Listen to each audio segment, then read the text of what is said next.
Hello, adventurers. My name's Tyler. And I'm Richard. On today's episode, we're doing our last spooky game of the month.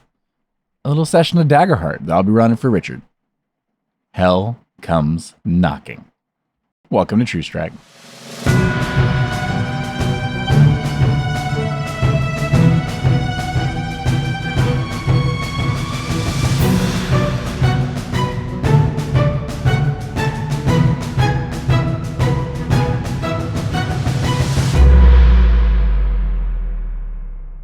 Howdy, folks, and welcome back to the show. Yo. We're playing Daggerheart again. Yeah. This time, Tyler is running me through a Daggerheart one-shot. It's been a hot... Yeah, it should be. Okay. I mean, it could be like 10 minutes if, Okay. we'll see how it goes. I gotta see how long I survive. I have legitimately no clue. We may have balanced this terribly. I haven't run a solo game yet. Well, I mean, we is the royal we, You did great last time. You did your Alan versus the mole, and it was great. You did awesome. I was the mole in that instance. So this is me making an adaptation of a 5e supplement called Librus Nocturnum, and I will link that down below because it's a really cool read. There's a bunch of like horror and spooky like elements in there. This is like a lunchbox heroes thing. It's really, really cool. I will make a link. It's a super duper recommend just checking it out in general.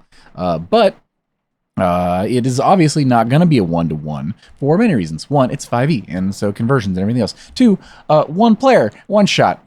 This is full of a ton of things. You could run whole campaigns through this, really cool, spooky, fun things. Either way, I took inspiration more than anything from one of them called Hell Comes Knocking.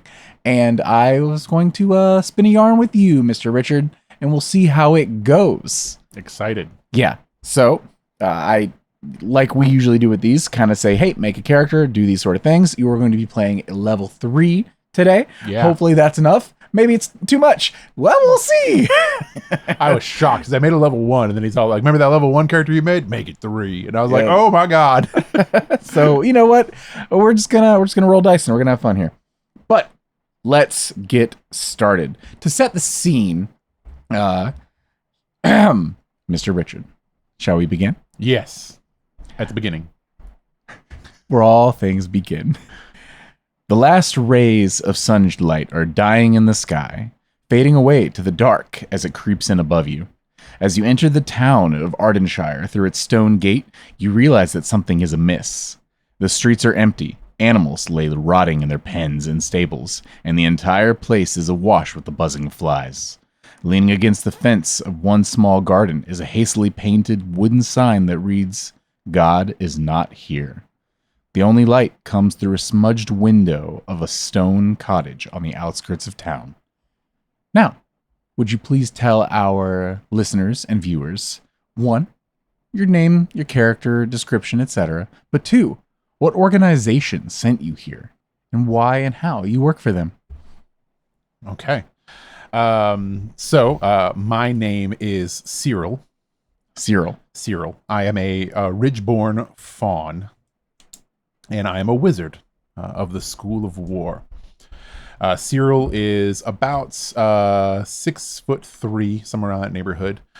He is a light-skinned faun, so I kind of have like very pale skin, long hair, very, very long hair. I don't have like incredibly long, like curled back horns. I have 2 kind of like fairly short, curt horns that just kind of start from the top of my forehead, basically, and kind of just go back. Okay. So they're not like big, extravagant horns or anything like that. They're just, very small. I am wearing a leather gambeson that kind of flows down into some basically robes. So I do have some protection on me, like that looks like I've seen some combat. But am still wearing like robes, kind of like distinguished looking, very clean, very cut. Cyril also has a small elemental that just kind of flits above his shoulder, and it's like a little flame elemental which is just kind of probably looks like Calcifer with no eyes or anything like that, but like that like a flame, sure. like that shape basically. Who's just kind of like a harmless flame elemental, that he doesn't produce any heat. It doesn't appear to produce any light either. He's just kind of like flickering there, like above my shoulder, and occasionally like we'll move like from shoulder to shoulder, or if I'm bored, I'll kind of have him dance around in my hand. I just kind of like play with him a little Dance for my amusement. For my amusement. But yeah, Cyril is he carries himself like he's like feels important, like he's trying to represent like a group basically. So he's very aware of his movements and trying to exert professionalism essentially. You said, who do I work for? Yes. Okay. I work for a group called The Watch. The Watch? Yeah. Okay. We'll call him The Watch. What was the next question? Watch. Why do you work for them? Why do I work for them? Yes. I am... The Watch is they have like basically locations, councils that exist, I guess. And councils have areas of jurisdiction, and they probably send us out as like almost investigators or Judge Dreads.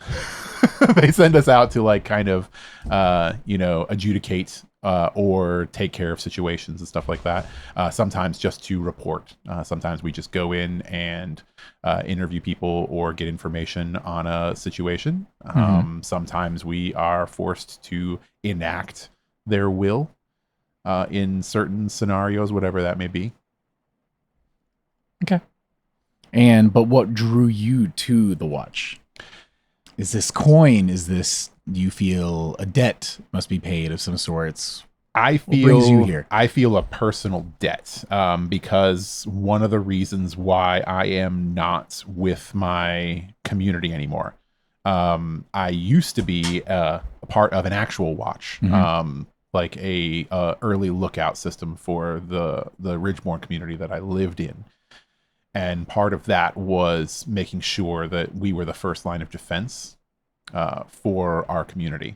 Okay. But I am obsessed with books and reading and have been ever since a young age. And I was not paying attention the day that our village was raised because I was reading. And I was just too absorbed in my spell books to realize that there was a general and an army coming on our plane and coming to our city. Okay. And they were wiped out. And ever since then, I've kind of felt that I need to repay that debt and become a better person. And the Watch seemed too good to be true. Like it was like the perfect scenario. Like a structure and to help regulate and keep people safe, which is chiefly what the Watch says that they do, and what we seem to do is to keep people safe, help people in like areas where there's bad things happening, and that's what I feel like we're doing, and I feel like I'm doing good in paying back the tragedy that befell my village. Okay, so the reason you're here today, specifically in the small town of Ardenshire, is the monastery here pays a tithe of sorts. Most monasteries do to the Watch, just for helping to keep the peace and regulate things. It's not a lot, but it's something. And part of that was set up specifically for moments like this, where it's not always about the money. Sometimes it's an alert system. If information doesn't come out, or if the tithe hasn't been paid, which is the case in this instance, well, maybe we just knock on some doors. And as you come into town, you notice that there's no one about. There's these flies, dead animals, death, blood in the streets. It's eerie. Like the whole town has just disappeared in the night. And you just see this one light faintly flickering in a candle nearby the entrance to the city. Small town. So this candle is by the entrance or in a building? It's inside of a small stone-like cottage. In a cottage? Yep. There is a window that is kind of smudgy, and faintly you can see flickering through it. But no one's outside or anything like that. And there's a deep mist starting to build up in the town as the sun has recently just set. Okay. So as I walk in, I'm noticing that, like, how does it look like stuff? Like you said, there's dead stuff, like dead animals and stuff like that? Yes. How long does it look like things have been dead here? Go ahead and give me a instinct. An instinct? Mhm.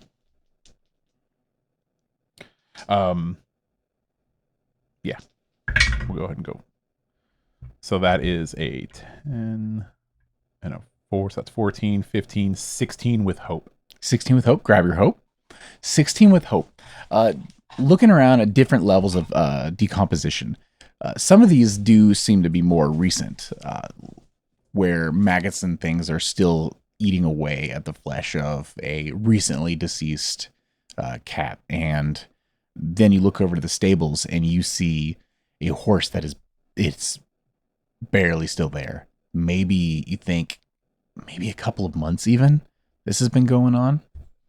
You don't see signs of anything longer than that, but as recent as within the last day. So this seems to be an occurring issue, but must have started a little bit ago. Okay. I will make my way over to the single cottage that appears to have a light. Okay. Is the door closed or is it open? As you make your way up to this cottage, you don't hear any sort of like loud noises or anything coming from it. There's no smells out of the, well, I say smells out of the ordinary. Ever since you got here, you can smell rotten decay. There's no like baked pies or anything wafting from the windows. But yes, the door is closed. You stop and for a moment, you're observing and there's no movement at the window either, other than this flickering of the candlelight. Okay. So I will walk up to the door and gently backhand give a knock on it. So like 3 sharp knocks. Like you give some doop. knocks, and at that you hear a very quick shuffling farther away from the door. Further away from the door? Yes, very quickly. Okay. At the first knock. At the first knock? Yep. But nobody opens the door? No one opens the door, and you almost hear, it's like that scuttling and it sounds like someone maybe hit a wall or dresser or something, because they just backed up as quick as they could. Okay, so I will lean in closer to the door after I knock and say, "Hello, my name is Cyril with the Watch. Coming round to check. Is anyone home?" Cyril with the Watch. Go ahead and give me a presence roll. Presence? Got it. So that is a 14 with hope. With hope. All right, take another hope. 14. You get back a... Are you sure? Are you... Oh, the Watch finally came. You're with the Watch. Are you infected? I know not what you speak of. I am not infected, as you say, but I am with the Watch. Are you alone? Yes, I am alone. And you're sure? Yes, I saw no one when I came to this village. Are you alone? Yes. You hear some footsteps approaching the door, and then a sliding lock followed by 2 more. And the handle quickly turns and is pulled open a couple inches, and you see a short, maybe like 5'1", younger blonde woman with parts of a sheet that have been torn off of and just wrapped up around her mouth, like a face mask of sort. Blonde, dirty hair, like tied back away from her face, and raggedy clothes. arms that are barely any meat or muscle left on them, just almost down bone, like she hasn't eaten in weeks, and she just looks around past you. Come on, come in quickly. Okay. And gestures for you to follow her inside. I will follow her in and turn around and shut the door behind me. Okay. If you shut the door behind you, do you lock the door? Is she standing nearby, or does she retreat into the house? She retreats into the house. If she retreats into the house, I'll lock the door. Okay. Yeah. So you lock the door. 1, 2, 3. Yeah. Okay. She retreats in farther back, looking down and throughout the house. It's barely aglow with this singular candle. It is the only one in sight, though you see remnants of like wax piles and stuff like that in different areas around the house. She is back towards a kitchen area where on the ground she has made herself a plate with some different like loaves of bread and stuff, and she is cut off just thin slices, maybe like an inch across, like 1 by like 4 inch sort of thing, and that is like her meal for the night sort of thing. And she is just rationing out what she has left, and you think maybe she's got another like 4 nights of meals before she's just out of this. Looking around, you don't see any other foods either, and she's just keeping low away from the windows. I would offer you a meal, but I don't have much. But if you were here to help, I may be able to pour some for you. Oh, a meal is not required. In fact, here, let me, and I will reach into my pack and pull out a ration. And she looks up and almost starts to like unintentionally salivate a little, and just kind of wipes her mouth. And I'll put it on the table. Here, you can have this. What's your name? My name is Lariah. Lariah? Yes. I didn't think anyone was coming. And she kind of scoots forward and grabs it, slides it off the table, and brings it to the ground with her, and scoots back against the wall again, the other side of the house. Well, I'm not sure if I'm just in time or far too late from the looks of things, Lariah. Again, my name is Cyril. I'm with the Watch. There's been no communication for quite some time. Yes, that's because everyone is dead or dying. There a couple months back, a sickness sprang up out of nowhere. People started coughing up blood and just unable to stay conscious. They would start to lose their vision, and then healers would come from the monastery and bring them there. But no one ever leaves. It's just that. And, well, if we realized if we stayed home, well, we couldn't get sick. We couldn't get sick if we never left.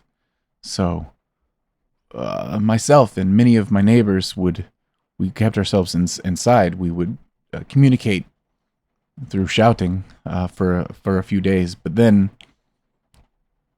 a couple weeks back in the middle of the night, there was a loud knocking at Gabriel's door, and, well, the next day he wouldn't respond to me, and I can only assume that someone came and took him. Or maybe he left, but leaving is suicide. Stepping outside is it's death. It's only death waiting for us out there. Stepping outside your home, you mean? Yes. So you haven't left your home in days? Weeks? How long? It's been about a month and a half since I've stepped any farther than the front area here. And I've had food for a little bit. So you don't know how the rest of the town fares? No, but I haven't heard anyone come or go in quite some time. And the conversations between neighbors here and there, it went from frequent to faint to none. But every couple of nights or so, I can hear knocking, sometimes distant, sometimes much closer. Always at night. And you never answer the door for this knock? There's never been a knock for me. I'm afraid if it were to happen, that would mean they've come for me.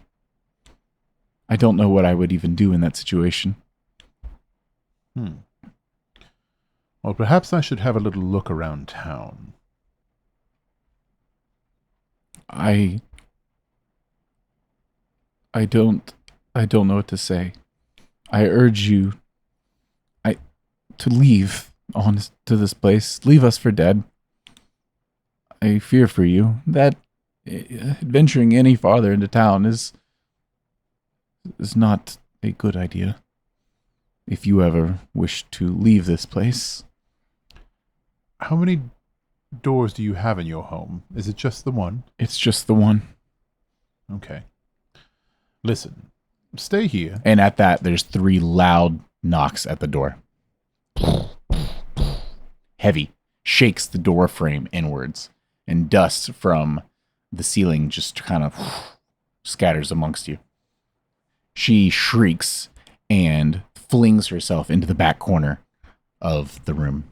Are there any windows in this house? Yes.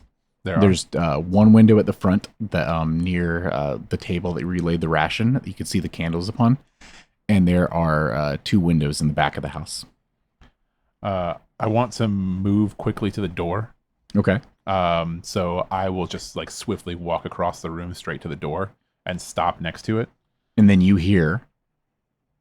Oh, no, go ahead. Oh, no, go ahead. I'm just basically, I'm putting my head up to like the door. You put your head up to the door and you hear... Please help, Lariah. It's dark.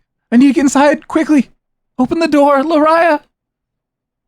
So I have I have chains around my waist. Okay.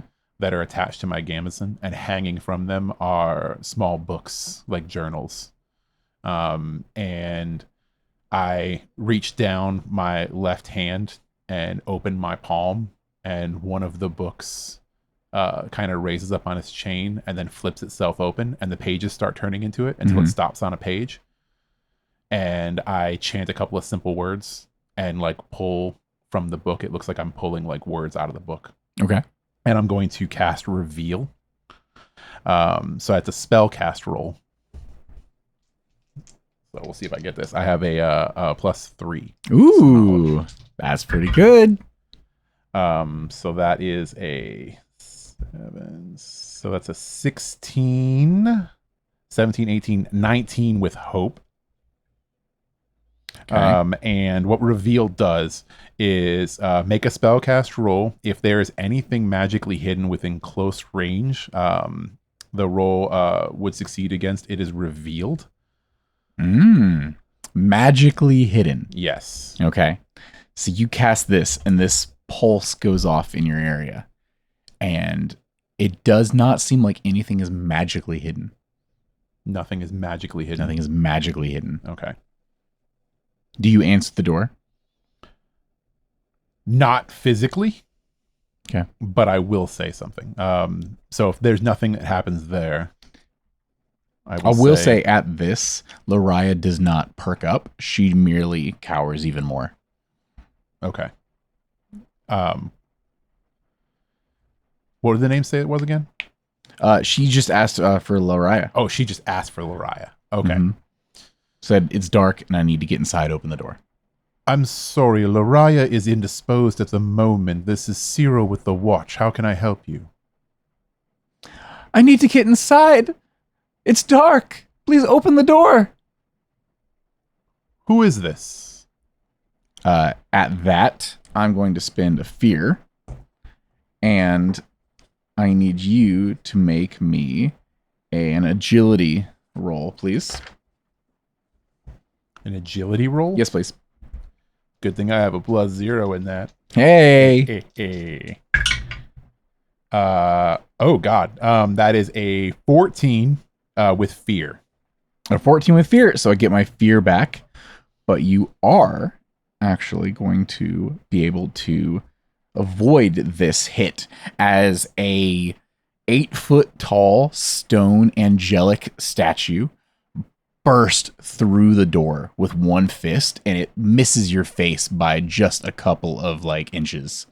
And then it just steps, it grabs the rest of the door, shoves it against the wall, and then tries to stand up to its full height in this room, head busting through the ceiling a little bit, and just looks down on you. It just looks down on me? Spotlight's on you. Okay. I will... Oof, man, that's tough. That is really, really tough. I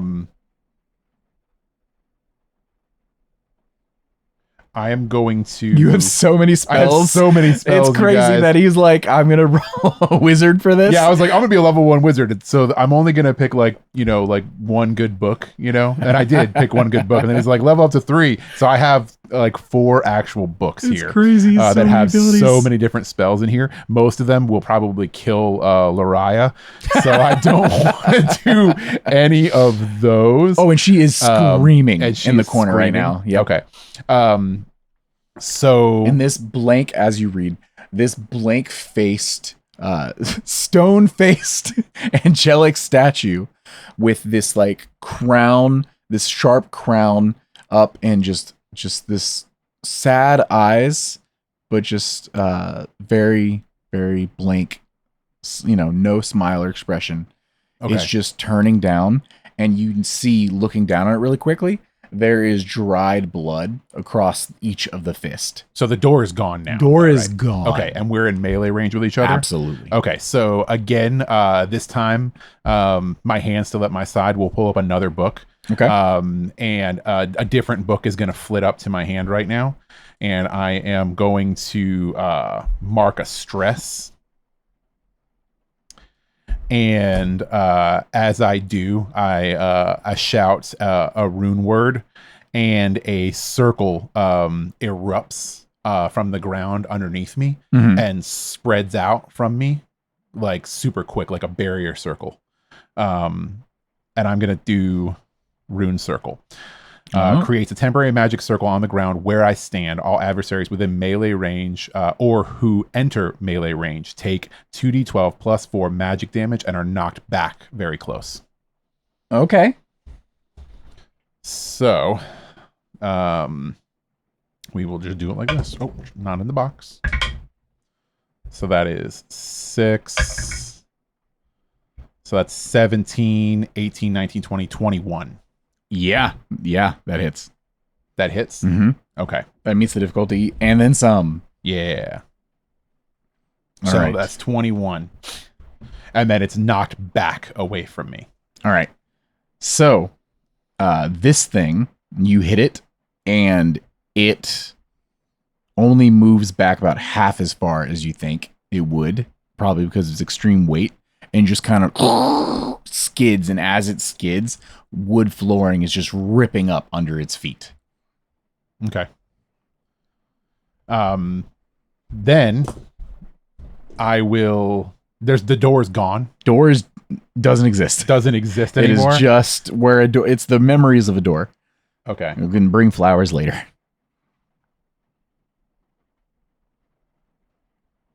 But for now, it's just splinters slammed into the wall adjacent to the door. Adjacent to the door? Yeah. Okay. Okay, so I am going to now cast Mystic Tether. So I need to make a spell cast roll against the target. Mm-hmm. And we'll see if I get a success. So that is a 15, 16, 17, 18. Yes. With fear. Woo. With fear. Okay. Okay. So on a success, they are temporarily restrained and must mark a stress. Oh, okay. If it is a flying creature, it binds them to the ground. That's stress. Okay. So it's not flying, but it is going to mark a stress. Yeah. It is binded To the ground. Yeah. If it's flying. Yeah. Yeah. But it is now restrained. Restrained. Yeah. And but you roll with fear, so that does I did send roll it with to fear. me. Yes. All right. Restrained. Okay.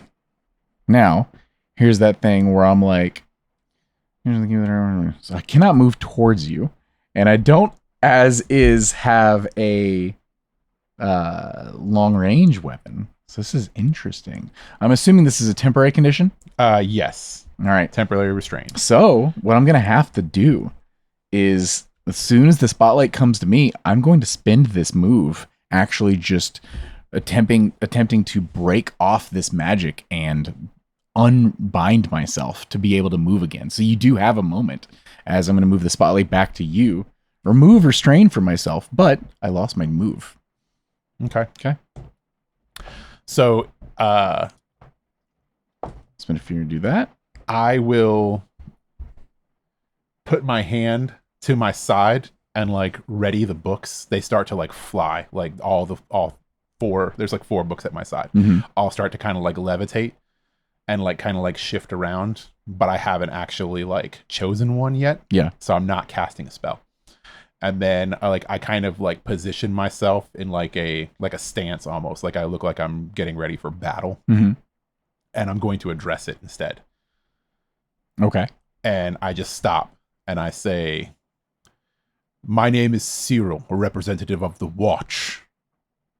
You do not have permission to enter this domicile, and you will tell me who you are and what you want here."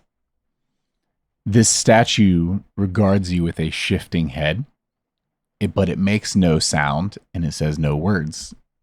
And there's no words or language communicated to you mentally or anything like that. But it just shifts in your direction with its stone face. Like it heard you, but it does not have any way to communicate. But it's not communicating. Correct.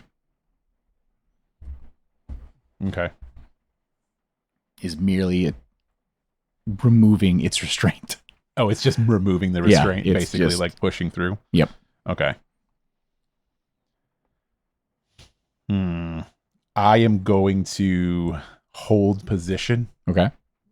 And basically, like, make a threat display. Okay. Like, I just want to try and intimidate. Like, I just kind of like, I'm going to bow up and, like, make myself look like an immovable force. Okay. So you want to try to intimidate. Do you want to give me a presence to try to... Sure. Yeah. It's up to you. Yeah, I will. I'm not going to make a move to attack it, but I'm just like kind of like showing force. I will say this too. You, in this moment, as you're taking this stance, you hear farther into town 3 heavy knocks. Okay. That is an...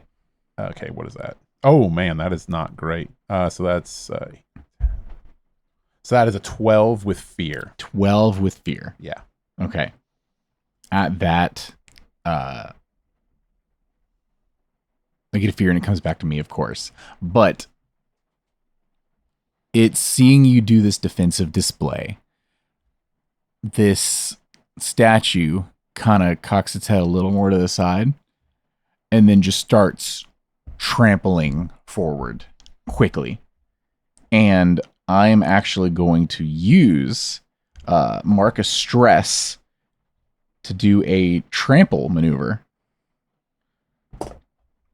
I need you... Oh, actually. Yeah, so it's going to attempt to move through you. And you're going to take a... Oh, actually, I'm going to have to roll for this. Yep. Okay. Does a 18 hit you? Yes. Okay. So... But... Ooh. I want to... as it comes towards me, I'm going to first attempt to stop it, and I'm going to use my hope ability. Called Not This Time. And I'm going to force to re-roll that attack. Oh, okay. Yeah. All right. That is only a 9. That does not hit. Okay. So yeah, basically what I'm going to do is kind of like wave my hand in front of me and kind of like cause like a shimmer in the air that like makes it almost look like heat waves. Like from when you're looking through a fire, like a shimmer in the air, and use that to try and like stop the attack. Is it like a hardened air sort of situation, or is it a distraction? It's like, so all of my stuff is basically fire based. Okay. So it is almost like a heat pressure, like a wall, like a pressure of heat. Yeah. Like if you're walking up to a bonfire and you feel that like, that heat so oppression. It moves forward with urgency. And like nothing is going to stop it. It is ready to walk through the very walls of this building to get inside and past you. And as it does, it feels this heat and this energy coming from you. And it reflexively, even stone, knows that at a certain temperature, it can just go away. It can be demolished. It can be destroyed. And it just locks up and it twitches again. And it steps back like a foot or two, and stop that. But I'm going to go ahead and spend a fear because it's a relentless passive to attempt to melee you. Okay, so he is coming into melee me then, right? Which means that he is stepping back into my rune circle. Yeah. That's still there. Yeah. And then takes a 2d12 plus 4 because he's entering melee range again. Okay. Yeah? Yeah. He's definitely entering melee range. If he's entering melee range again? Okay. Well, you know what? Yes. Melee. Yep. 100%. Oh, that's only 1. And a 10. So that's a 15 damage. 15? Yes. Okay. That 15 magic damage and are knocked back to very close range again. That's meets his severe threshold. Hey. Yeah. Okay. So that actually is going to trigger something I've added for this character specifically. Uh-oh. Which is good for you. So you do 3 points of damage. And you knock it back, and it does so. And when it's pushed back by your runic circle, it is turned into just bits of rubble. Like the arm falls off, the face like shreds off onto the ground, and bits of it just go all over. Okay. So it falls apart. Yes. All right. I'll look back already knowing that this is gonna happen and say, Loraya, stay here. As if she was gonna go anywhere. Right. And I'm going to run out of the house. Okay, you run out of the house. Yeah. Okay. Into like, I guess like this is in the front of the village, right? Yes, this is like the very first cottage as soon as you step in past the gate. Do I see any more? More of these? No. Yes. What you do though, running through the streets, you start to see more and more decomposed bodies. You see doors that have just been completely like demolished, smashed in. You see windows that are broken. You see blood stains of people dragged out of homes. And then you see one that has a candle light still going. But the candle has actually fallen onto the floor and the home is starting to catch up ablaze a little bit. Is the door still closed? The door is completely busted open. It's busted open? Yep. Okay.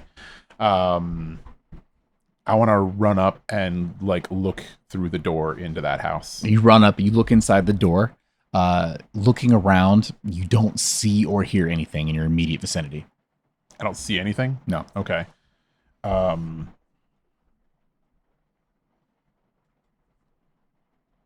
I don't see anything at all. Okay. Not inside the home, no. Other than the flame that is starting to catch. That is starting to catch. All right. I don't have a way to put that out though. So, I do fire stuff. I don't control fire. Like I make fire. I don't stop fire. I only make fire. Yeah. Is anyone in here? No response from in front of you. No response from in front of me. But from behind you, in an alleyway across from that home, you see an older gentleman, no hair, robes, loudly whisper. Hey, you there. Quick, come. What are you doing outside your home? Looking for others to help. And he turns around and he runs down the alley. He runs down the alley? Mm-hmm. All right, before I run down the alley, if I look around, do I see anything else happening in the town? In the town? Like any other doors that have giant creepy statues in front of them? Or... You don't see any giant creepy statues from doors there. But the direction you came, you do hear a scream. Was it coming from Laria's house? You believe it's in that direction. Oh, man. All right, so the guy's running down the alley. Laria's screaming. I'm going to remember where the alley is, and I'm heading back to Laria's house. Okay. Yeah. So you remember where the guy is. You head back to Laria's house. As you do, you see that she is standing in the doorway. Uh-huh. And this angelic statue, the rock is starting to like move very like Iron Giant. It tumbled towards each other and it's starting to reform. Like the arm is reattached to the torso, and the face has slid back on across the head, and it peers over at you, and the arm starts to pull itself towards Laria. Okay. I am going to from where I am, I'll pull out my great staff, and I am going to attempt to shoot it. Okay. With magic. A magic attack? My magic great staff. Okay. And I will fire off a bolt of magic from the tip of it at this thing.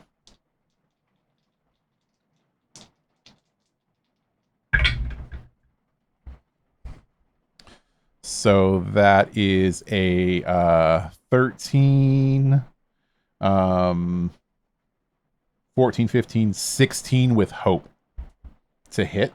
That will do it, yes. And then it is...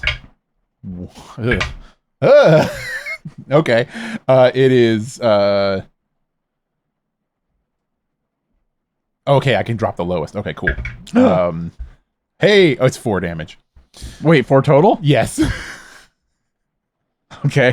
4 total All damage. Right. So that marks this. I rolled really bad, even though I got to re-roll the lowest.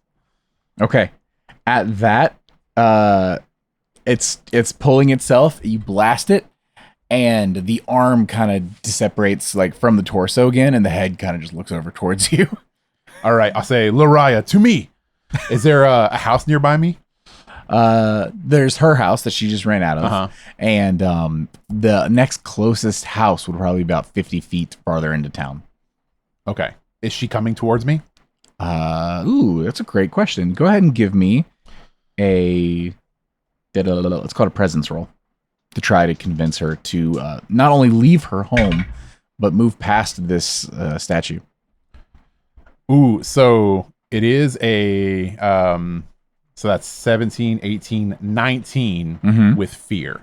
Oh, okay, easy. So I will take a fear for that. 19 with fear. Yes, yeah. You are convincing. Whether it's fear or trust, it's hard to say, but she does. She leaps past, over her threshold to get towards you. And as she does, the hand of this statue just grabs her ankle, and it won't let her move. And it won't let her move? Yes. Okay. It's not letting go. And as she tries to pull and pull, the friction of it is just ripping away flesh on her ankle. Oh, that's not good at all. All right, so then I am going to I will run up and I'm gonna put my hand on it. Actually, no. I'm going to run up, and when I get within range, I'm gonna leap forward and jump on this thing, and I'm gonna kick it, and I'm gonna kick off of it. And I'm going to use my actual kick ability. No, I'm a fawn. You're fawn. I'm a fawn. And I'm going to kick off of this thing. Okay.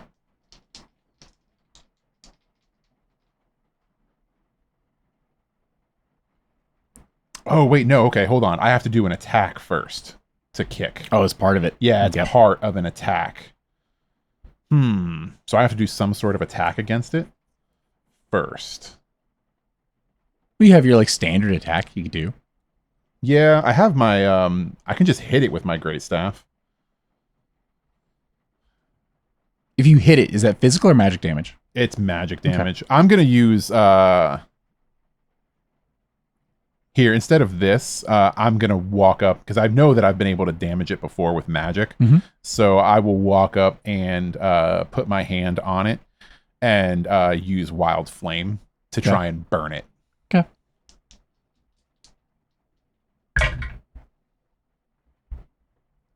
Oof. So that's 8, 9, 10, 11, 12, 13, 14, 15 with fear. Does hit. Does hit. Yes. Okay. I take a fear. So this is 2d6. And it has to mark a stress. So that's 5. Stress. Okay. So that's 6. But since I succeeded with fear, it does an additional 10 damage. Oh, snap. Oh, goodness. Plus an additional 6. Wow. So what's our total damage? 12. 12. And they mark a stress, which you already did, I think, yeah. Yes, I marked the stress. 12. Okay. At that, the hand just starts to like disassemble essentially. Like it's not like the rock like fades to ash, Thanos snapped out of existence, but it just the fingers kind of fall off and bits of it just stop being animated and the face like slides off again and it's just like on the ground. It's on the ground. Okay. I want to take her and run back to the first empty house that has an actual door. Okay. Or a presumably empty house. Yeah, fair. And take her with me. And is the door open? Like, can I open it up? The first door you get to, no, the door does seem to be locked. It does seem to be locked. Do you want to smash in? No, I want to look for a door that is unlocked. Next, you get and you see a bakery. It's that one. You run up the door, you go to push it, and the door does open. It does open? Yes. Okay. I want to put her in there and tell her to just go hide. Okay. And don't answer the door for anyone. Okay. This is much larger, like, building, too. You open the door. There is a bowl that seems like maybe, like, bread was rising that has, like, pillowed out of it and, like, onto the table and the floor a little bit, like an ooze. You see other breads and things that are just molded. There are some meats over on the side that have completely rotted, and next to those, you see a gentleman that appears to have died due to some sort of sickness or something. There's blood stains from underneath his eyes and just old bile in front of him, like he just laid there vomiting his insides out, dying. Okay. But it does have a functional door. It has a functional door? Yes. Okay. So yeah, I'll tell her to go inside, find a place to hide. Okay. And then I'm going to close the door. Does it have a lock on it? Not on the outside. Does it have one on the inside? Yes. Okay, I'm going to tell her to lock the door, obviously. Okay. And then I'm going to step outside. Do I hear her actually lock this yes. thing? Okay. In a quick panic, you actually hear there's a couple attempts at trying to slide the bolt, but then she gets it, and then there's a couple others she locks.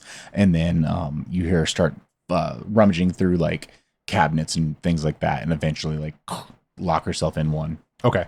All right. Now I'm going to go back to the alley. Okay. And, easy enough. Yeah. See if I can see if like there's anybody in this alley. I'm gonna heading to the alley. Like, hello. Getting to the front, you say hello, and there's no response. Okay. You head deeper in. I'm gonna creep down the alley. creeping down the alley, making sure to pay attention if there's any sounds or movement in the dark or anything like that, because it is quite dark. You don't see anything immediately, but when you get towards the end, there is what appears to be like a cellar door that goes underneath the back of another home.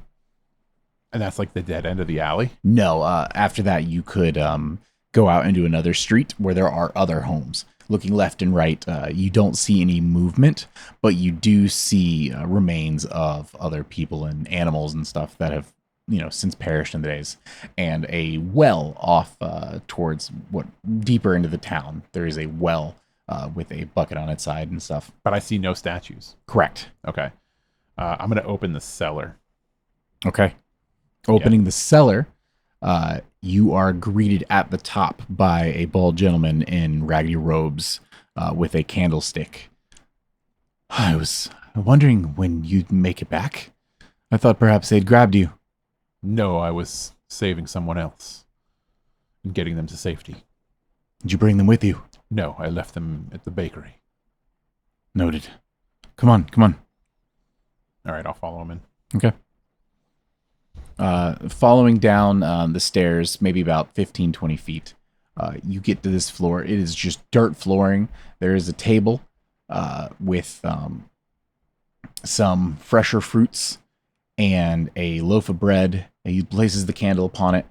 There is a mattress on the floor off to the side and a cupboard where he pulls out a couple of cups, lays them on the table, and uncorks a bottle of wine and pours some out for each of you. I'm not sure if you're a man who drinks, but that's all I have. No, thank you. I'm not thirsty at this moment. I need to know what's going on here. He sips some himself. That's strong.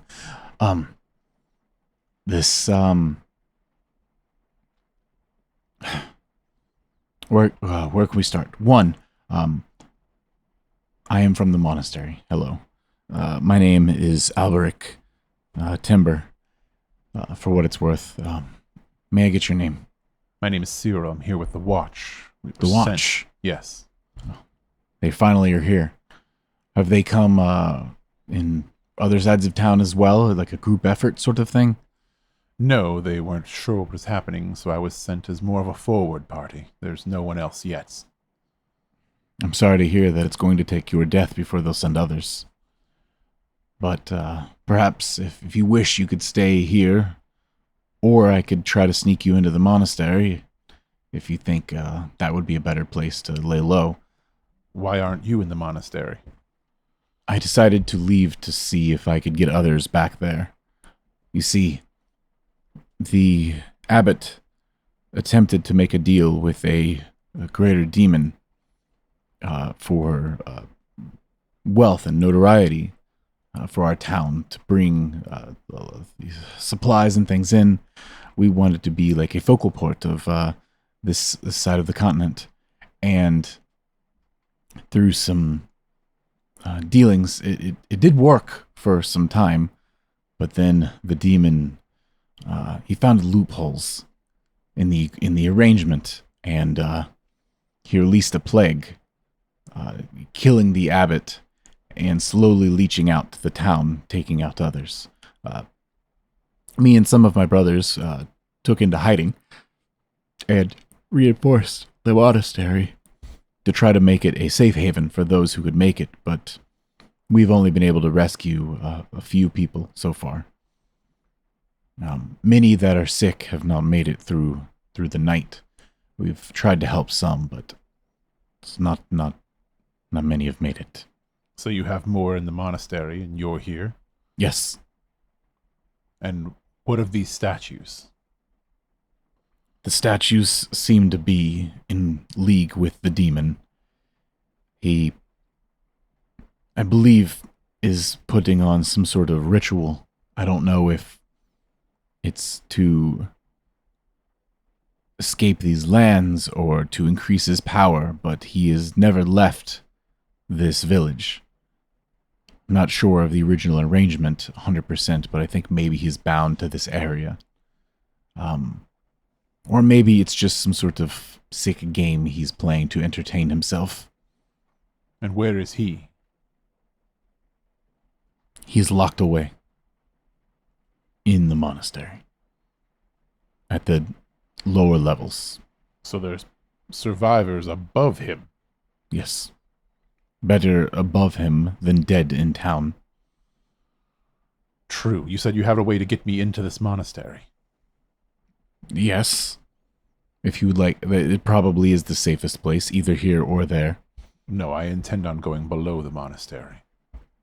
To confront the demon. Absolutely. There's absolutely nothing you could do. Arson Essex would tear you limb from limb. That is what the watch is for. We try, and we succeed where we can. But when you fail, what shall I tell your mourners? Well, if I fail, there will be more from the watch, and they will not fail. If it is true that he is collecting people for some sort of ritual, though, will you not be aiding him out by walking straight into his domain? Doing nothing is tantamount to the same anyway. So if there is any way to stop this now, tonight, then the watch will stop it now. Tonight. I can bring you there, but I cannot help you. That is all I ask of you. You sure you don't want to drink? Not on the job. He goes ahead and he drinks your cup down too, and heads over the mattress on the floor. He actually slides it out, and there is a small tunnel that is dug into the ground and underneath the wall there. And he picks up the candle and he says, "Follow me." And he heads down into the tunnel. All right, I'll follow him. Okay. Following him down into the tunnel, you hear the noise of scurrying animals and things like running like farther away from you. At one point, you see a flash of light as a small rodent runs through the arms and legs of this gentleman and runs past you, and it starts to the tunnels open up a little bit to like a standing height, and they spread out a little bit more into like a network of options. And he says, make sure to stay close behind. You could get quite lost in here. But if that happens, all of these should bring you up to different areas of the town. So just look for the tall building towards the back, and that would be the monastery. And you're sure you know the way here? Of course. I've been through this way many times. I'm going to roll something really quick for fun. Okay. Just this way, not much farther. And he leads you through. And as you pass one tunnel, you need to make me a instinct roll real quick. Instinct? Yeah, just a quick little easy instinct roll. So that is a 6, 7, 8, 9, 10 with hope. Oh, gain a hope. And then you're going to have a disadvantage on this agility roll. I don't like that. As a statue that was laying in wait down in the tunnel reaches out quickly to try to slam into you. Okay. All right. So I need to make an agility roll here? With disadvantage. With disadvantage. Yep. So grab that D6. Okay, fine. Roll it with them hope and fear. All right. So that is a 9. So that's 14, 15, 16, 17. Okay. With hope. Gain a hope. Oh, dang. Okay. That's fine. Yeah, with hope. No other pluses. So what's the disadvantage give you? Oh, sorry. No, that was a disadvantage. Yes. Hold on. Nope. So wait. Ugh, that's worse. So that is only a 11. So that's only 11. No, with that's hope. not enough. That was only an 11. That with hope. one's not gonna be enough, unfortunately. So you are going to take. Oh, are you kidding me right meow? 6 points of physical damage. 6 points? Yes. Okay. So that does not exceed my minor. I'll go ahead and take the one. Okay. So you take the one there. Yeah. All right. Dang. Yeah. All right. That's that for that one. So it reaches up and it just takes the back of its hand and just slams into your back as you're like moving down this tunnel, pushing you forward like a couple of feet. And the gentleman in front of you just goes out into a sprint.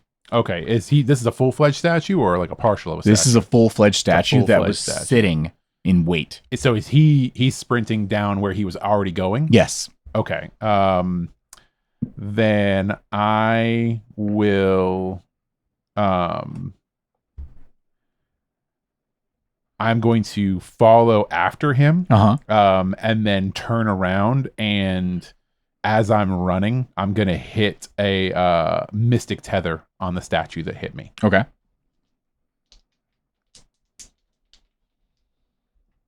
Can I do anything else with this? I don't think so. That is a crit. Oh, yeah. Okay. So let me know what happens. That is 2 7. Remove a stress, gain a hope. So I get to clear that stress. I'm maxed out on hope now. Yeah. I only had 1 stress.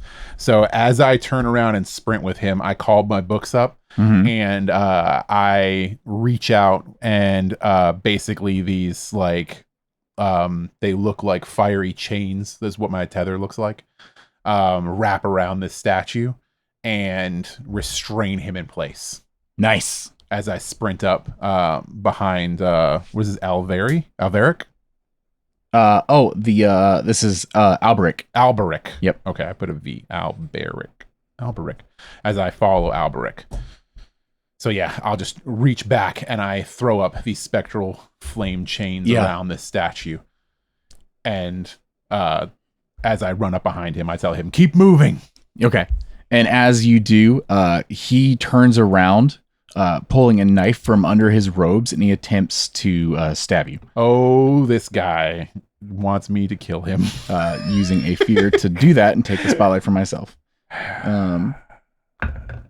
It's a natural 1.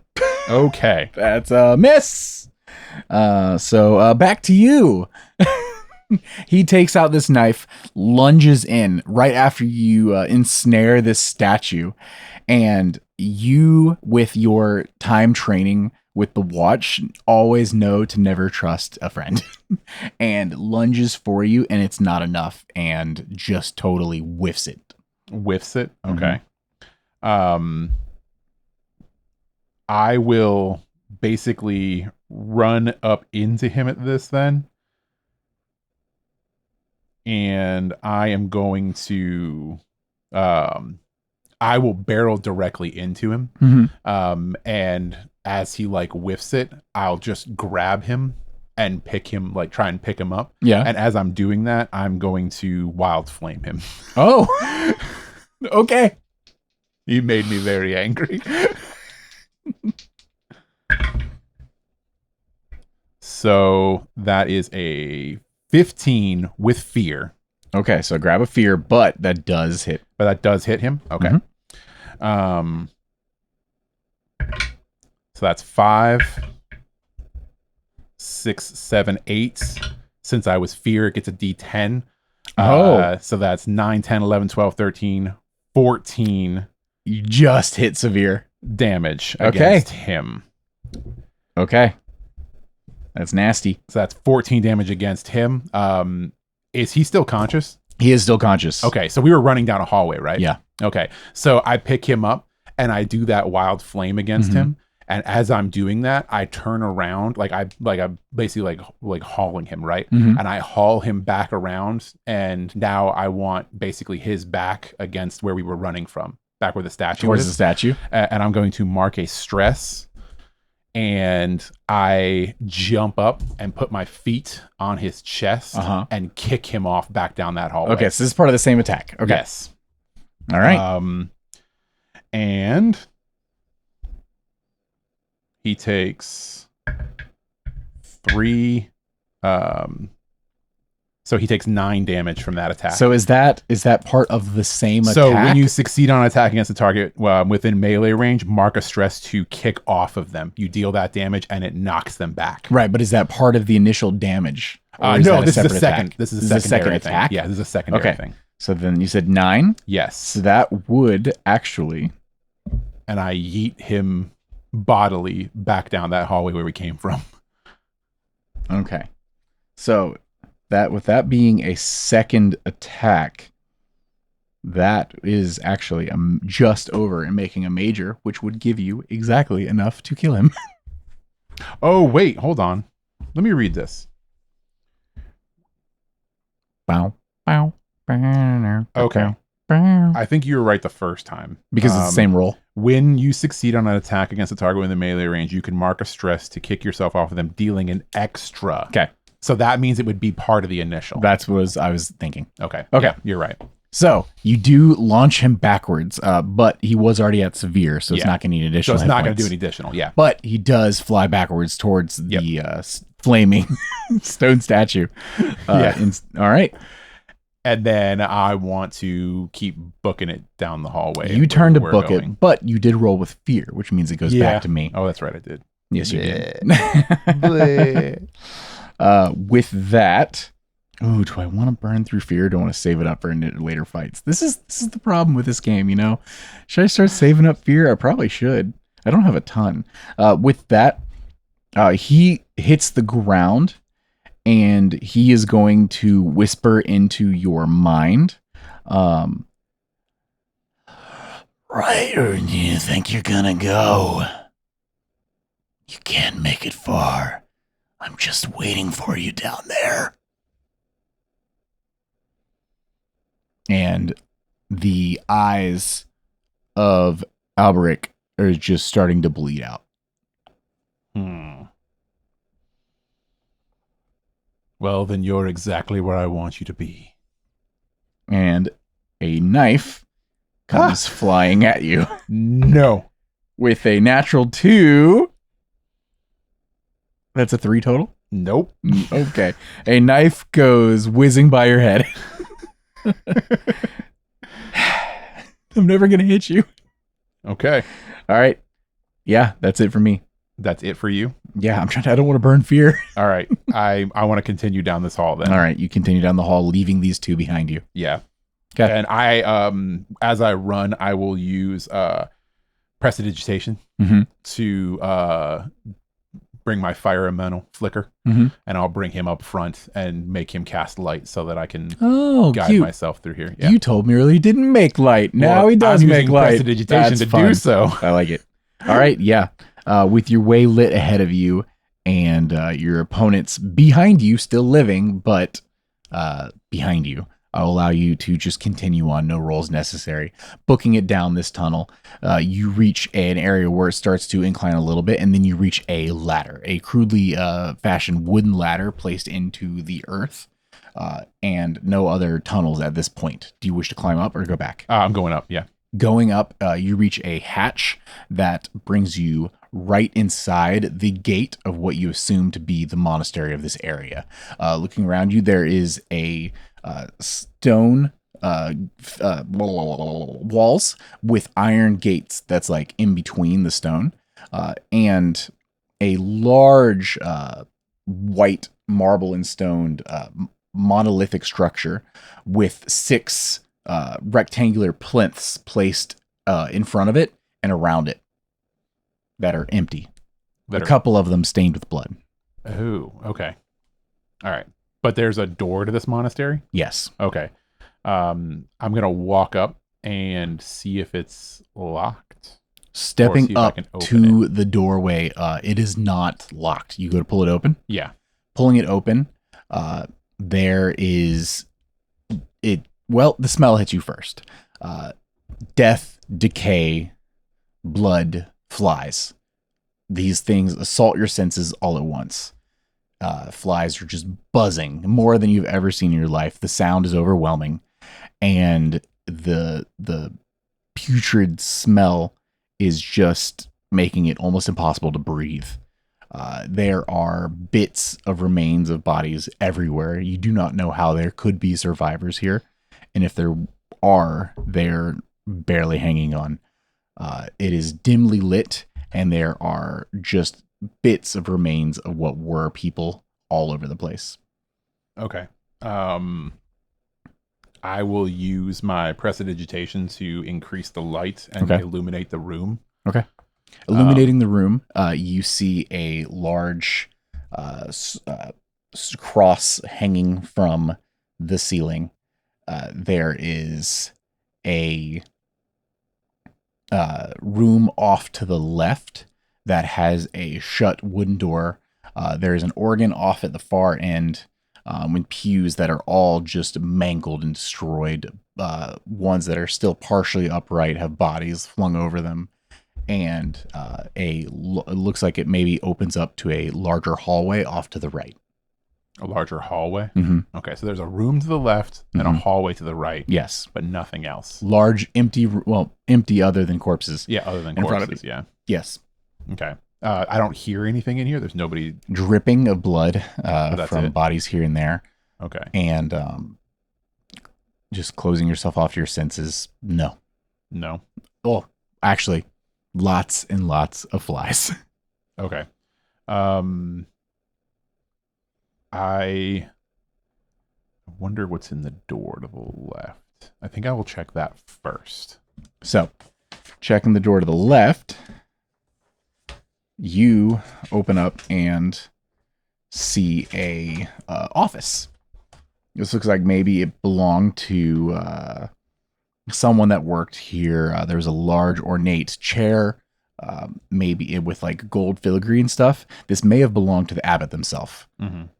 And there are books all over the place, papers all over the desk, and no like Vista or anything like that, but it seems like maybe they were deep in research. Okay. I want to walk over and look at these pages. Okay. On the desk, and I want to examine them to see if there's any reference to this demon. I'm looking for information about this thing. To the demon? Yes, that he was trying to summon. Okay. Which is what the guy told me. I will let you decide then whether you want to give me an instinct or a knowledge roll, and you can make this one with advantage because of your specific knowledge you're looking for. So I want to do this with knowledge. Mm-hmm. I'm going to use... so I'm getting advantage on this. Can I also use my experience well-read? Absolutely. To add a plus 2 100%. to this? Yep. Please do. To see if I can get some more information here.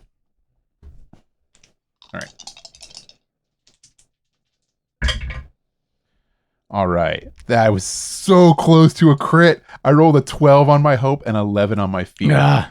Okay, so it's pretty good. That's pretty good, but it's not a crit. It was so close to a crit. So close to a crit.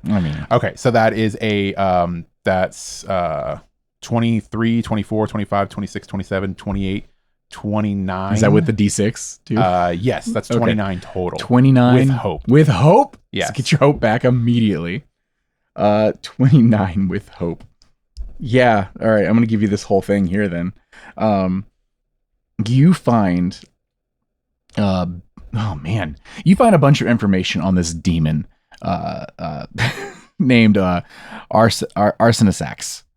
That's a mouthful. Arsenisax. Arsenistics. He's really good dipped in like an icing. But he is a blood demon of wealth and power. He is from a circle of hell that is thought to be within close range of the mortal plane.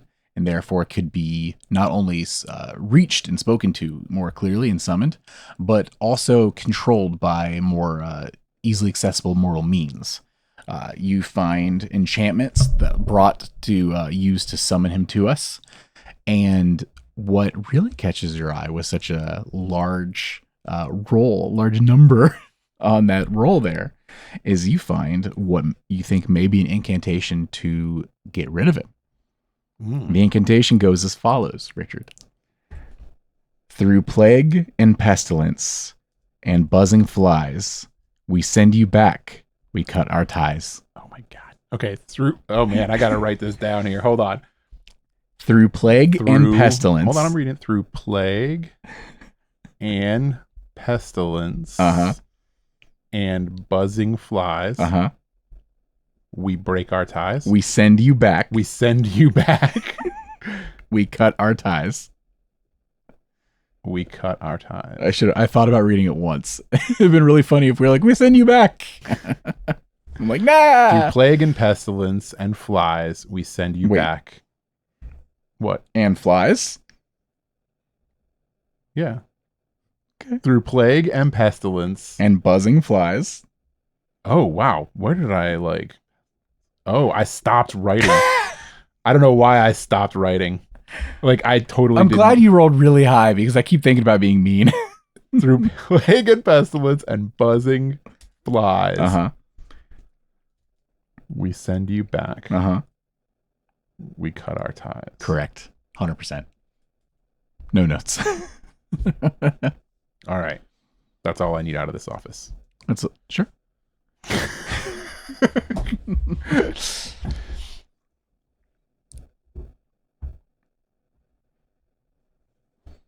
All right, so you're done?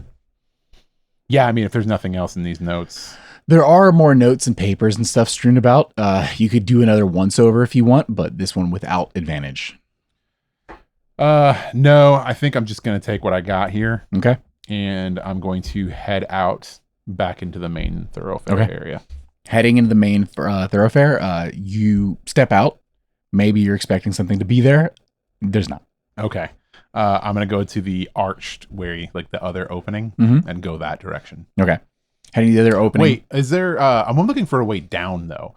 If I go up to the front, because sometimes behind, like, the altar, there's ways behind and down. Okay. So I would go up there first and see if there was a way down. So stepping behind the altar, there is a wall that's a little bit farther forward, right behind the altar. And looking behind that, you see a stairwell that leads down. There is. Yes, a spiral staircase. I want to go there. So you're going to go down the spiral staircase. Yes. Okay. I'm not going the other direction. I'm glad I looked over here first. So you head down this spiral staircase, down and down and down and down into the depths, the catacombs of this monastery. And you reach a very, very dimly lit, only by a torch up on the wall about 5 feet up to your left. You reach a very tall set, maybe 20-foot tall set of stone doors. And in front of those doors stand 4 angelic statues. 4 angelic statues? Yes. Okay. And they're just standing there, right? They're standing there, all 4 looking your direction. Okay. I will first kind of like illuminate the room a little bit. Yep. And then about how far away am I from them? We'll say they're within close range. Within close range? Yes. Okay. And I'm on the steps still? You were just off the steps. I was just off the steps. Okay. I am going to reach down to my books and bring them up and select one. Okay. It's going to rummage through pages and it's going to find the spell that I want to cast. And then I am going to reach back with that hand and pull the words out. Yeah. And I am going to launch a fireball at them. Okay. You know, when I made you level 3, I was like, I wonder if he's a wizard. All right. So this all tracks. I have to make a spellcast roll. Yeah, run me through this. All right, so this is the first fireball we've experienced. Yeah, I've never done a Daggerheart. fireball before. So, I'm gonna basically, as I pull the words up, Rite of passage. flames start to pull up out of my book, and they kind of coalesce into an orb, and it gets stronger and stronger and stronger, and it gets to about like a foot across, and then I just leash it out like a big old softball. Nice. See if I pictured it much larger, and then you're like, it's a softball. it's a softball size. Built from all the living souls of this town. All right, so it is not a crit. It is You are crit fishing so hard. 18, 19, 20, 21 with hope. Okay. Question. Yeah. 1, gain your hope. Yeah. 2, a 21 would hit one of them. Okay. What is the range of this spell, and does it hit all of them? So,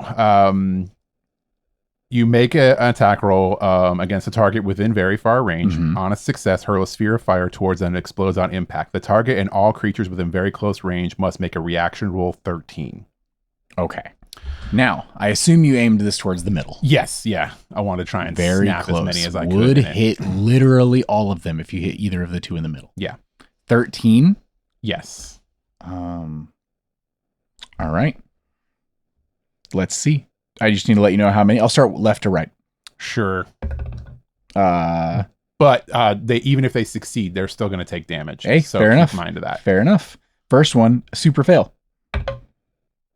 So far, I've gotten a 3 and a 6 I like it. and a 3 Okay. and a 16. Hey. Okay.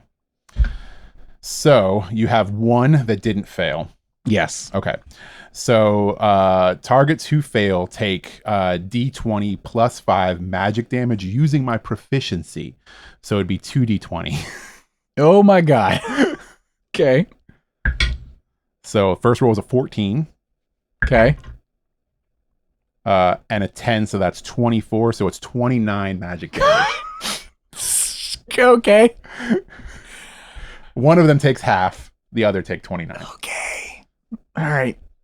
So that's severe for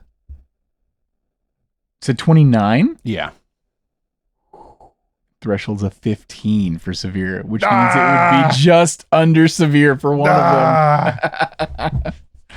So 3 of them are rubbled very quickly, and the other one is broken up into lots of bits, but it still has one arm attached, half a face, and 2 legs.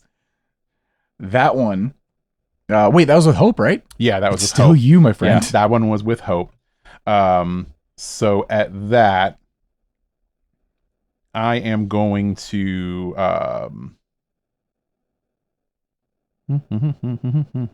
I'm going to charge in at this guy. Mm-hmm. How far did you say they were?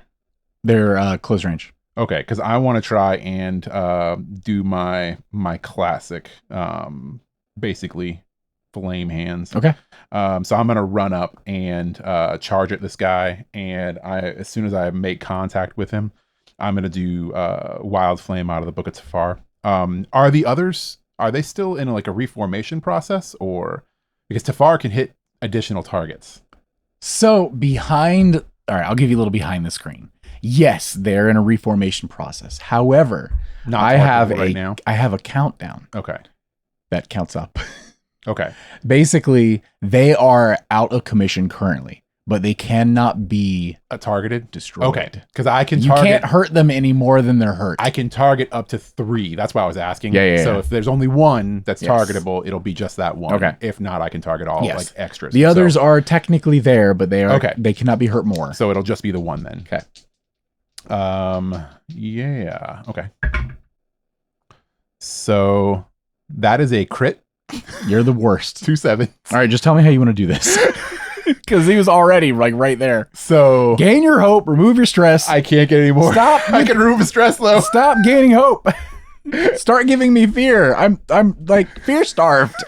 I should have made you level 1. I'm a war wizard, baby. I made like indestructible melee monsters, and you're just like, poof, all gone.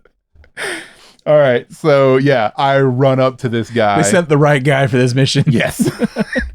And I do my like standard, like I run up to him. As I get to him, I get down on like all fours, basically. Like I pounce down on top of him. And as I do, it's like a pressure wave of flame that kind of like flows outwards into the ground. And I like burst him into the ground, essentially. You burst him into the ground in parts that didn't go straight down, just shrapnel into the walls to the right of you. Almost like when you're pushing him down, you're just separating him and turning him into a doorway. And that area is cleared. All the other debris and rubble from other statues that had been there are also pushed to the side, like a street sweeper, just moving through to the door. Okay. Then this door. I'm going to... Can I push it open? You go to step up. You hear 3 heavy knocks, and the door opens. And it opens? Okay. Like just a crack, or... Opens wide into the room. Opens wide into the room?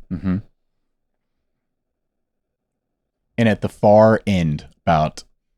I guess we'll call this far range from you.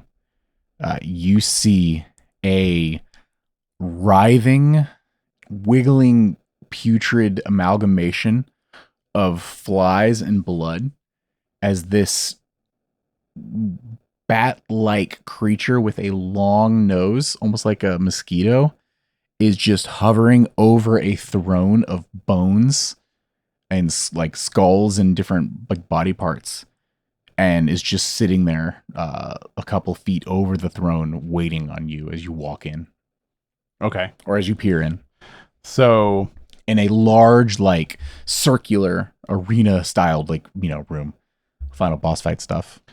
So as I walk in, I don't know how this spell actually works, but because it doesn't say. Well, I'll say I can either take a look at it if you want, or you can tell me. So I want to see if you'll let me do it. Okay. I like that.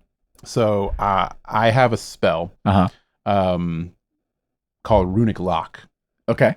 Where I can choose an object and basically lock it. So you said these doors open completely. Yes. If I cast it on this and succeed, can I have it close? Sure. And lock? Sure. Okay. I want to try and do that. Like as I walk in. So as you walk in, the doors close behind you. Oh, they close behind me? Okay. I want to lock it. I'll basically reach back and touch the door, and I want to cast Runic Lock on it. Okay. You just trying to keep from other people from coming in? So or him from going out? This is, you're trapped in here with me now. So it is a success. Okay. With fear. Hey, thank you. It was a 16 with fear. Now, as I touch this, like all my stuff is like fire based, so it's like a red energy. That same heat wave like passes over the door. These are like the red demon doors in every Devil May Cry. Yes, and the door is now completely locked and can only be opened by creatures of my choice, which is just me. Okay. Or if somebody that has access to magic and an hour of time to study the spell, they could break it. Okay. All right. No. But yeah, I lock the door so that nothing else can come in here. You're a monster because I had so many plans. I have like all right, after 2 turns. Nope, not anymore. Well, I guess that monk's not going to see you again today. I have 6 angels out there. A monk. You're ruining my life. All right. Tabletop game player. Let's go. 1-on-1. Hey, if I'm going to go down, I'm going to go down in here with just this dude. Hey, you know what? This is how it's supposed to go, man. Okay. Yeah. And then I am that was with fear though, right? That was with fear. So that's right. So it kicks to you. With fear.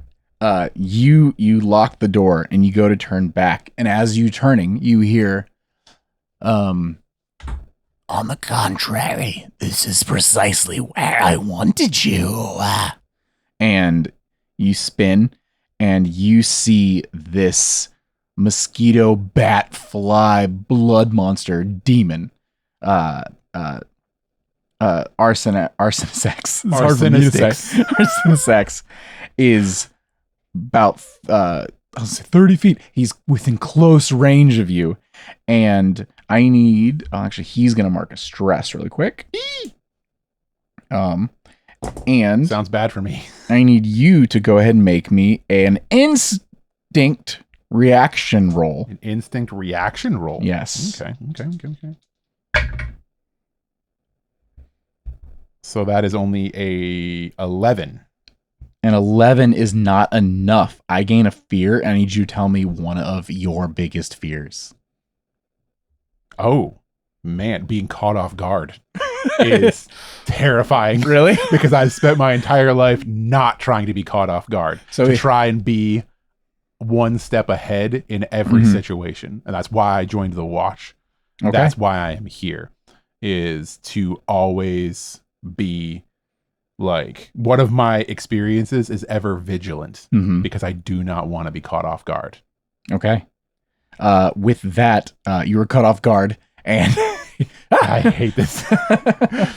My one weakness. He is going to make. I'm going to spin that fear I just got to go ahead and make another attack, an actual attack against you. Where he is going to move in and do a wing slash. But before I do that, I have to roll a d6 for something really quick. I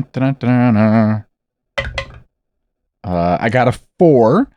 So I need you to go ahead and, for this attack, have your evasion. Oh, that's not fun. And round it up or down? We round up, right? No. Yeah, come on. We round down. Come on. So that is a 23 to hit. Oh, yeah, you didn't have to have anything for that, buddy. And you're going to do 10 plus 4. Wait, a 23 to hit? Yeah, no. 23, yeah, yes. Okay. Yeah. Were you about to tell me I missed? No, I was about to try and make you re-roll it. Oh. But you halved my evasion, so it would have to be, it would be gross anyway. You still could. It would be so gross anyway. It's up to you, man. You got a lot of hope. All right. You sure? Yeah. Okay. So I'm going to do this damage really quick. I had the highest on one and the lowest on another. 11, 15 physical damage. 15 physical damage? Yes. You said you rolled the highest on one and the lowest on the other. Yeah. Yeah. Huh. You can have me reroll this? I'm thinking about it. It's up to you, man. I'm thinking about it. Because I'm right in the middle. Now if you we're think right about in the middle already. That's what I'm like. Ooh, it could get real bad, or it could get better. It could, or we could just stay where it is. It's right in the middle. This is dead average. Right now, it's really bad for me. You said 15. Yes, it's just over my severe. Okay, which is not great for me. It's great for me. I don't like that at all. Because I can only take that down to major, which is still 2, which is not fun. I mean, you're a wizard. You're meant to get the front line. Okay, I'm gonna mark an armor. Okay, and you take it. Yeah. All right. Okay.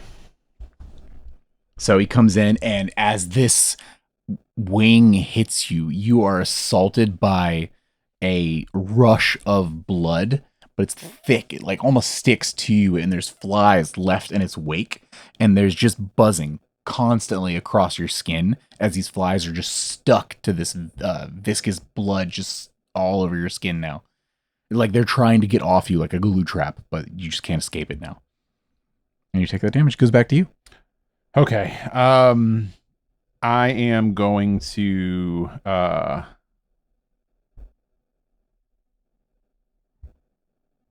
okay, let's see here. Fireball was what? Very close range? Mm-hmm. All right. Wait, fireball? Yeah. Was that your range? No. The damage that it does is very close range. Oh, I see. That's what. Yeah. Okay. Yeah. I gotta get further away from this guy okay. if I'm gonna hit him with a fireball. You can move because you were right now. He moved into very close. He's not very melee close range. Yeah. Oh, he's in very close, not melee. Correct. Okay, so that's actually even better. Yes, you could move. So I could move. Unless he had. No, he doesn't. Yeah, I mean, fireball is my big hitter. Really, what I got. It's up to you, man. I'm not against it. Yeah. We'll try a fireball on this guy. Okay. So I'm going to Caprine leap Oh. to jump, basically, to get out of the way. All right. To jump out. I'm going to fucking wee. You wee back, and you build up your fiery softball. And as I do, I'm going to build up my fiery softball pitch and launch it at him. All right. Pitch it at him. Man, it's not good. Not feeling great. So, 9, 10, 11, 12, 13, 14, 15. That hits. Also, that was my strange pattern number. What? Oh, man. I'm already clear on stress and hope. So I get nothing from that. Nothing. You gotta start using your stuff. Yeah. Use it more. Okay. So I get nothing from that. However, it did hit. It did hit. So he's got to make a dex save, right? Or so he's got to make a reaction. Yeah. Roll a dice. A roll. 13. So that hits it because it meets it, beats it. Yep. So Dang. he does make this. So he only takes half the damage from this. Okay. Unless I can do anything from that, and I don't think you could have me re-roll it. I can't. Oh no! It's not an attack or a damage roll. Okay. Yeah, so I can't make you re-roll that. Okay. Not bad. 9. Oh, that's even better. 29. So 34. God, if that wasn't halved. Okay, what are we mathing at? Like 17? Yeah. Well, that is a major. Okay. Got it. Ooh, man. All right, yeah, that's major though. So that drops that. You see a bunch of flies and stuff like burn away, and chunks of blood start to just fall off. And then you see a like bright red energy build up in his eyes, and it like pulsates. Okay. How's the potion working again? I could just drink one, right? As long as it's your turn, yes. Yeah, which is mine because I did that with Hope. Yep. So I'm gonna chug a potion real quick. Okay. Man, it's only a 1. Oh no! All right, it's better than nothing. Yeah, I'll take a 1.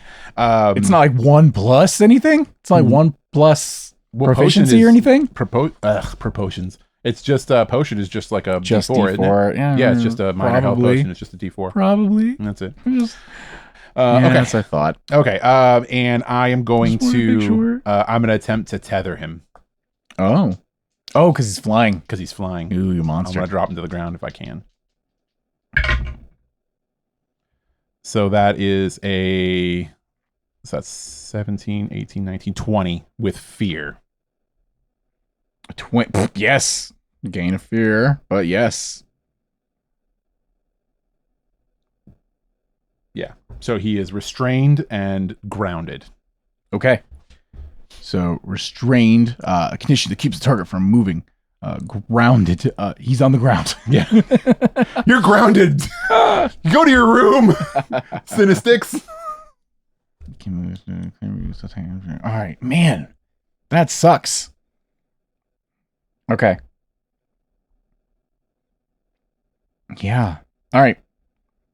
I'm going to, on my action, so it flips to me. Yeah. You see that the eyes start to pulsate a little bit quicker. Don't like that. And his chest starts to like billow out a little bit, like bubble up, like something's building up inside of him. And then I'll throw it back to you. All right, so I'm still at range right now. I don't know. It feels kind of cheap to just keep throwing fireballs, but it's really my best spell. You do whatever you need to, man. Yeah, I'm going to hit him with another one. I'm going to try and hit him with another one. I would say, is it a stress cost or anything? You just do it. Then, hey, man. Before he tries to close range on me. This is a one-on-one. Do what you got. I'm going to try and hurl another fireball at him. Okay. So that is a 13, 14, 15, 16 with hope. To hit, yeah. Does do it. And you gain hope. You gotta start using hope. I got nothing. 15, 16, 17, 18, 19, 20, 21, 22. But I have to roll to see if it hit. Oh, that's right. Yeah. So it's 22 right now. It's the damage. Yeah. 15. Okay. So 11. So 11. That is a minor. Yeah. All right. So here. All right. This one, even though, well, how does that work? Is there any kind of like disadvantage for being restrained? I don't think so. I think he just can't move. Right. Yeah. I think he just can't move. I'm gonna roll disadvantage anyway. That feels silly. I don't care. I'm rolling games over here. I can run whatever I want. If I'm restrained, I'm gonna have trouble dodging an attack. maybe I'm wrong. Run it however you guys want. That's how I'm gonna run it. Still a miss. Still a miss. Okay. Yep. So I just got a 11 1 then. Yep. All right. And since I rolled with hope, I am going to use Mysterious Mist. And I am going to fill the area around me. What? With it says fog, but this is going to be like smoke from fire. Yeah, love it. Is what it's actually going to be. Love it. So there's going to be smoke filling the room around me now.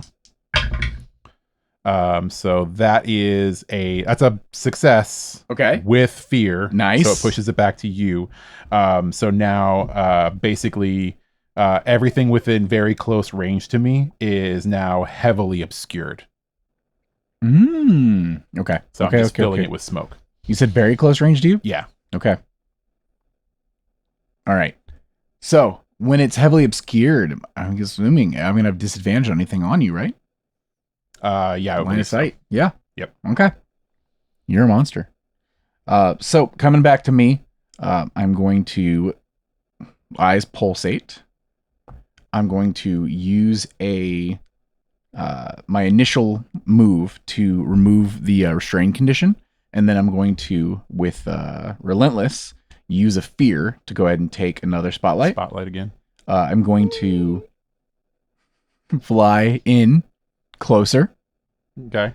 And attempt another wing slash at you. That is a 22 to hit. 22 to hit? Yes. All right. You're in very close range? Yes. Okay. I want to spend 3 hope. Oh, wait. I have disadvantage on that, right? Oh, that's right. You have disadvantage, but you'd have to roll really good. You had 22. I don't think you can. Oh, okay. Because I have a 13 evasion. Oh, yeah. Yeah. But I'm gonna make you re-roll it anyway. Oh, okay. Because the smoke is hot. Oh, okay. Yeah. Yeah, and I'm gonna make that like waft up. I'm gonna go ahead and roll the disadvantage with it. And make you re-roll that. I got a 6 on the disadvantage and a 13 on the die. Hey, that's enough. So, wait. But I have a +4. Either way, you have a 13 to hit. I have a 13. I do still miss. Okay. Do still miss. All right, cool. I come in and this I can like just get into the smoke and I think I see you or Arsenisax, I hate this name. Why did I do it? Arsenisax comes in and he can see your outline in the smoke and he goes to hit it and it's like this heat illusion almost from your magic and he just completely misses. Okay. Man, this is not fun for me. It's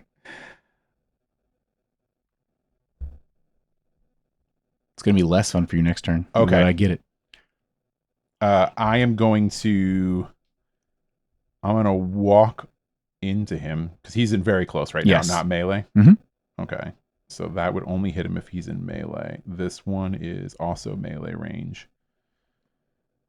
Yeah, I'm just gonna move up into melee range. Okay. Yeah. And then I'm going to use I'm gonna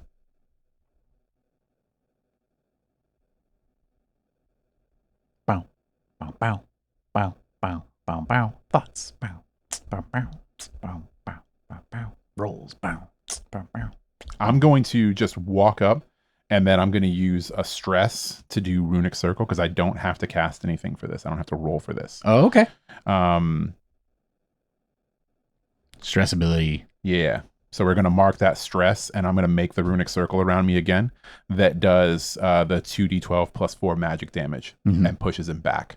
So I'm just going to like walk up forward to him and like bear my horns down and then cast the circle. Yeah. Okay. And it's an instant cast, and he takes the damage. Create a magic circle on the ground where you stand. All adversaries within melee range or who enter melee range take 2d12 and are knocked back to a very close range. Okay. Mark of stress. I did. Ugh. So that's only 11. So it's 15. 15 damage? Yeah. 15 damage, and he's pushed back.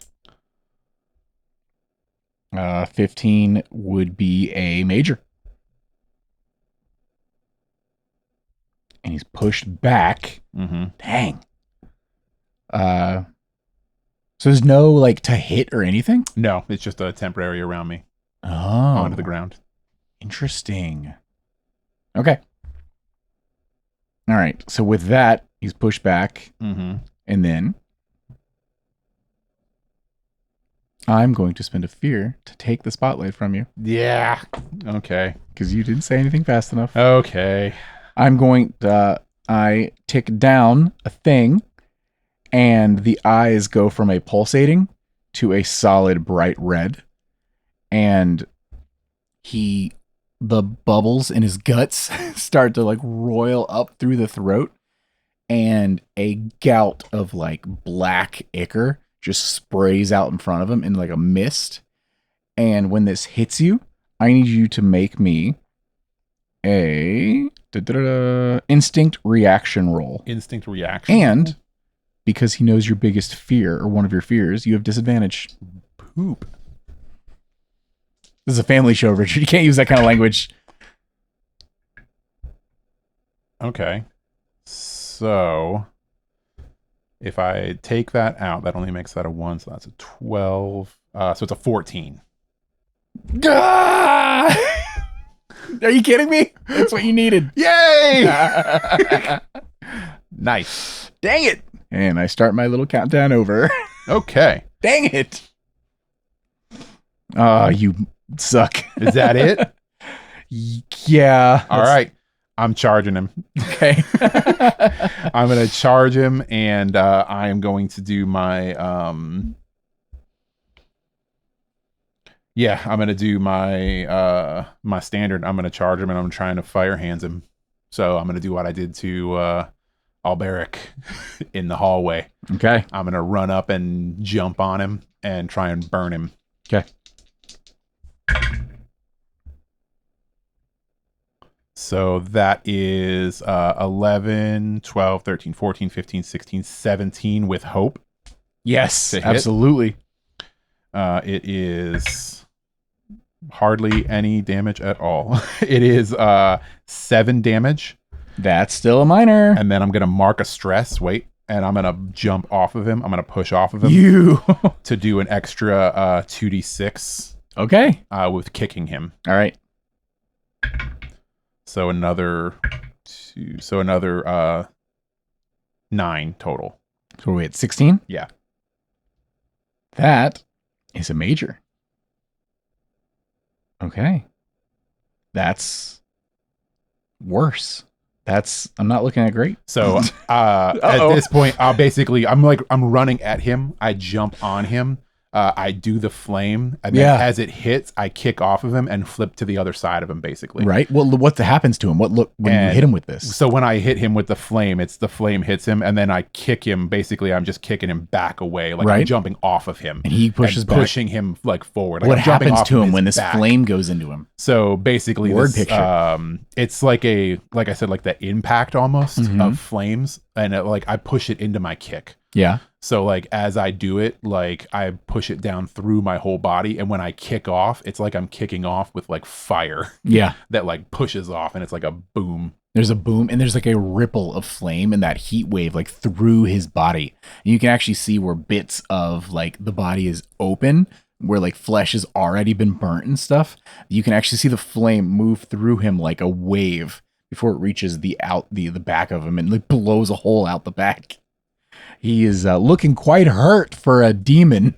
Yeah, and this is hope. As I land, yes, that was with hope. So as I land, I'm facing away from him. Yeah, but I land down, and I'm like in a crouch stance. Yeah, and I like swing around with my staff, and I shoot a gout of energy out from my staff at him. Okay. I thought for a second you were gonna do like a backhanded fireball. A backhanded fireball.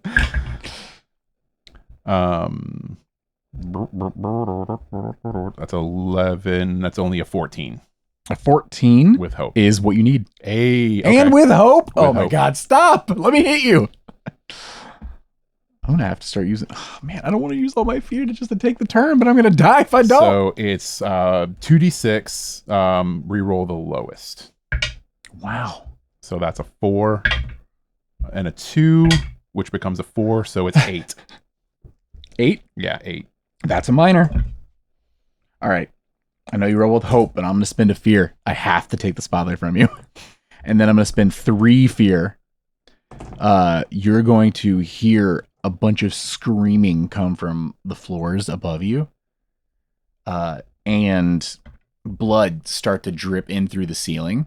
Ooh, and he's going to coalesce into a ball like above in the center of the room, and flies from all over his body are going to start getting sucked into it, almost like a vortex. And without even a word, he just looks up, and then his nose kind of flicks up and then just down. And the ball just goes from a solid sphere to just spikes protruding everywhere and just slams down. Ugh. And I need you to make me a agility roll, please. An agility? Yes. Okay, straight. Mm-hmm. I have a 0 on this. Do you have any? Nope. Okay. I got No nothing. experiences? I got no experiences. Okay. I got nothing. All right. No, even my Ridgeborn is steady. It's all about navigating terrain. Okay. Yeah, I got nothing for this.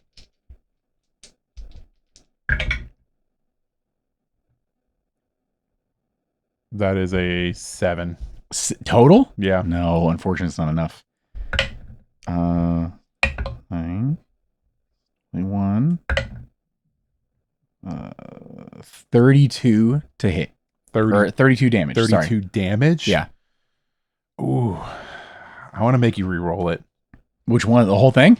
All the damage. Oh, okay. Yeah. I'm going to make you re-roll the damage. All right. On that. Okay.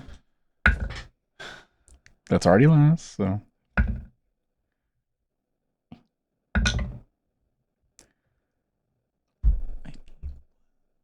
Uh, 33 damage. 33 still? Yes. That's what it was the first Was time, it really? I think. I think it was 31, right? Ah! I think it might have went up. I had a 15 on that last roll right there. Oh, wait, hold on. So my severe damage threshold is 14. Okay.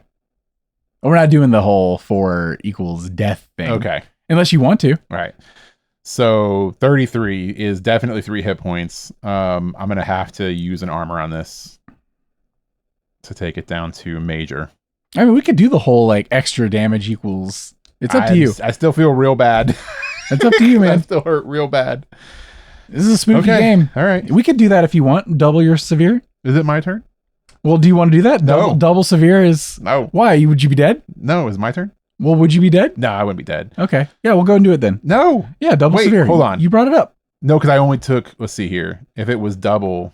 Yeah. Wait, no, that's only if I took it, but I knocked it down. Well, it's still So that it much doesn't matter. damage. So it doesn't matter. What do you mean you knocked it down? You I just took it down to an major armor. damage. Yeah, it's down to major damage now. But it's okay, fine. Well, no, if we're doubling it on that, then yes, I am. am dead, even at major damage. You're fine. You're fine. All right. So yeah, he does that, and then I'm gonna spend fear, my last fear, to spotlight again Okay. with relentless, and I'm gonna take a wing attack.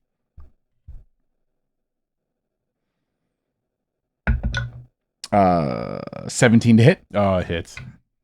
and then.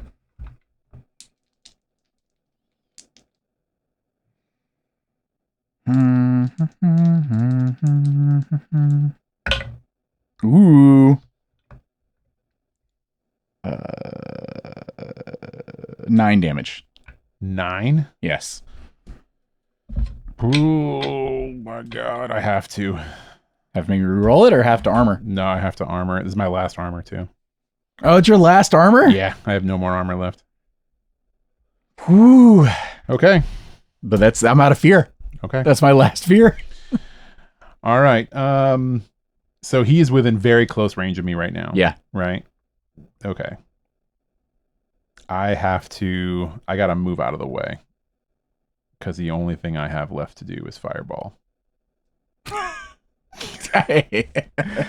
So I am going to run and jump over to the corner of the room. Yeah. Land, turn around, and lob one last fireball.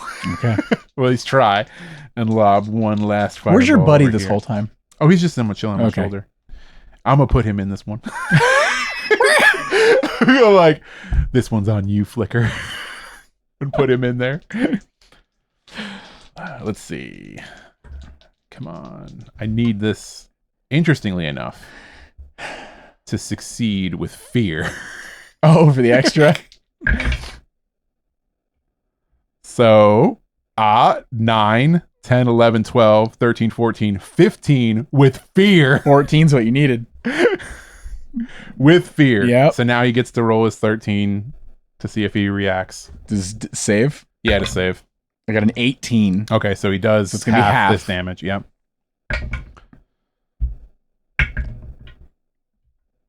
Now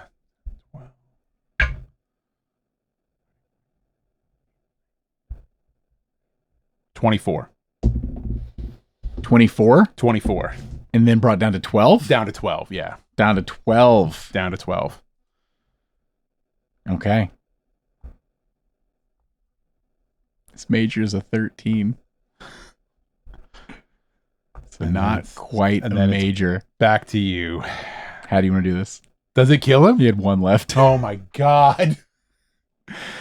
So yeah, this one I send Flicker in with it. So he is at the heart of this fireball and he screams. He does the wah across the room to hit him and engulf him in my flames of righteous fury. You blast him with this, and as you do, he's just engulfed in flame and is just flying there, sputtering, and like parts of him are falling apart. And this wall, I will be back. You cannot keep me away. Can I say something to him? Sure. I say, through pagan bloodstones and buzzing flies, we send you back. We cut our ties. And he starts to boil away, and the blood just drips into the ground, forming a pentagon on the ground, which ignites in flame. And then all the flies burn away, and then and all that's left is a charred remains of the symbol on the ground. Fly corpses.